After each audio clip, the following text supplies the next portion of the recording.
மயிலேறும் காட்சி எழுயாவும் ஒளி வீசும் தெய்வாம்சமே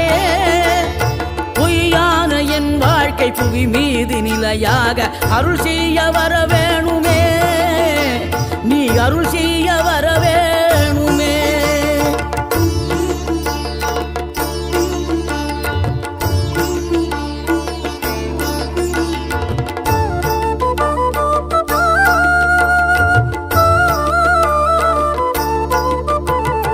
இகழ்தலையும் புகழ்தலையும் ஒரு முகமாய் கருதும்படி செவி உரைத்த முத்து குமரன்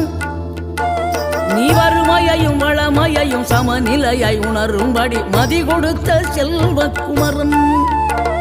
தடை 100 வந்தாலும் செயல் வெற்றியாக்கி தரும் தாராள குணம் கொண்டவன் நீ வலை வீசும் அறிவுக்கு தொலைவானவானாகி